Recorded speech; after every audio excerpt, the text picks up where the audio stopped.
Na retomada do republicanismo, observada nas últimas décadas, principalmente no meio acadêmico de língua inglesa, o que se convencionou chamar de republicanismo inglês, isto é, a defesa do ideário republicano no debate político inglês do século XVII, tem sido considerado um momento relevante da expressão do pensamento republicano, principalmente por apresentar uma concepção de liberdade caracterizada pela ausência de dominação. Uma concepção que tem sido retomada e utilizada pelos autores neorrepublicanos, como Quentin Skinner e Philip Pettit, para se contrapor tanto à concepção liberal de liberdade, que é em geral definida pela ausência de interferência, quanto à concepção comunitarista, caracterizada pela autodeterminação ou autorrealização. Fruto de um estudo que teve início em 2009, com um estágio pós-doutoral na Universidade de Londres e que resultou em uma tese de livre docência defendida em 2013 na Faculdade de Filosofia, Letras e Ciências Humanas da Universidade de São Paulo, o meu livro Republicanismo Inglês, uma teoria da liberdade, publicado em 2015 pela Discurso Editorial com apoio da FAPESP,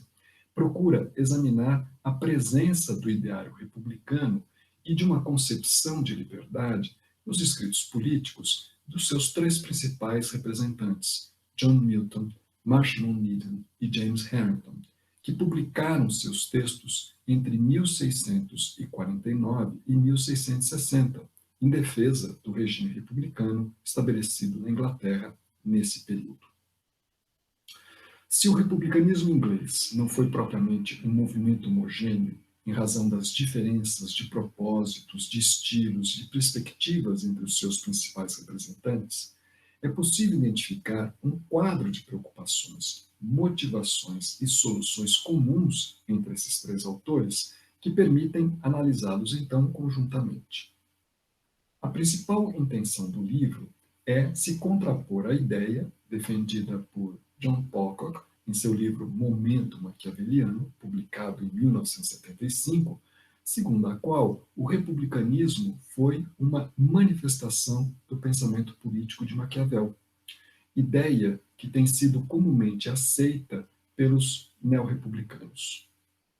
A tese sustentada no livro é que Milton, Needham e Harrington, na defesa do regime republicano, conceberam realmente a liberdade como ausência de dominação, mas não o fizeram com base no republicanismo de Maquiavel. Na verdade, eles se afastaram desta importante matriz do republicanismo moderno, ao tentar compatibilizar princípios do republicanismo clássico com a tradição constitucional inglesa. Essa tese mais geral está apoiada em quatro teses mais específicas.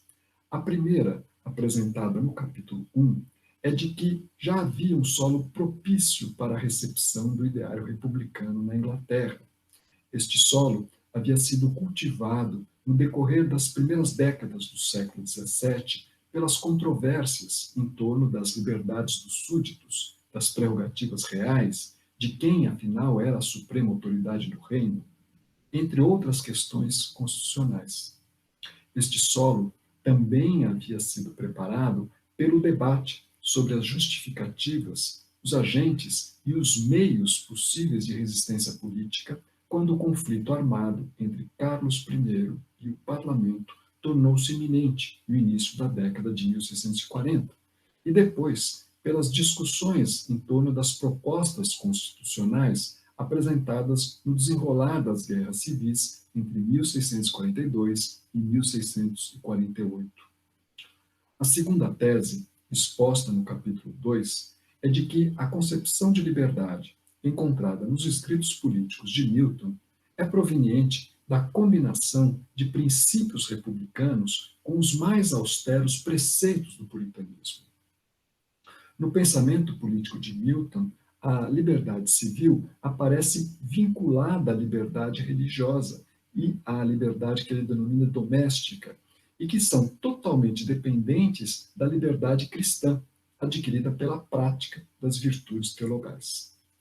A verdadeira liberdade se manifesta, segundo Milton, apenas quando o homem é capaz de governar-se a si mesmo, submetendo suas paixões ao império da razão. Em termos constitucionais, isso significa que ela só se realiza com a instauração do império da lei e de um governo exercido pelos mais virtuosos, escolhidos pelo povo para exercer o poder político. Ora, isto parece bastante distinto do republicanismo de Maquiavel. A terceira tese, apresentada no capítulo 3, é de que a liberdade concebida por Needham está intrinsecamente relacionada com a posse de determinados direitos civis, que devem ser protegidos e assegurados pelo governo, de tal modo que só é possível ser verdadeiramente livre num Estado livre. Este terceiro capítulo procura mostrar que, se Needham reproduz os argumentos enunciados por Maquiavel em sua defesa do regime republicano, ele não acolhe os fundamentos sobre os quais esses argumentos estão sustentados. Isto fica claro, por exemplo, quando Needham rejeita o papel positivo dos conflitos na vida política, ideia central no republicanismo de Maquiavel, e mantém a defesa tradicional da necessidade da harmonia e da unidade do corpo político para a existência da liberdade. A quarta tese, exposta no capítulo 4, é de que a ideia de liberdade presente nos escritos de Harrington resulta de uma teoria sobre o fundamento material do governo, talvez a sua contribuição mais original. O capítulo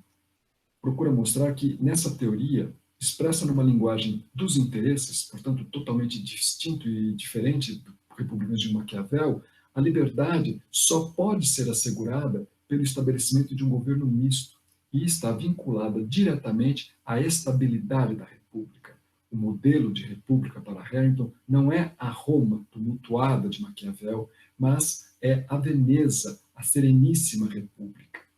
Uma estabilidade que depende de uma lei agrária, isto é, de uma norma jurídica que assegure a supremacia do povo na posse da propriedade das terras, da alternância no exercício das magistraturas por meio do sufrágio livre e secreto e de um rigoroso arranjo constitucional caracterizado pela separação dos poderes legislativo e executivo, pela distinção das funções no processo legislativo, com sua atribuição a diferentes partes do corpo político, entre outros dispositivos institucionais que não estão presentes no pensamento republicano de Maquiavel.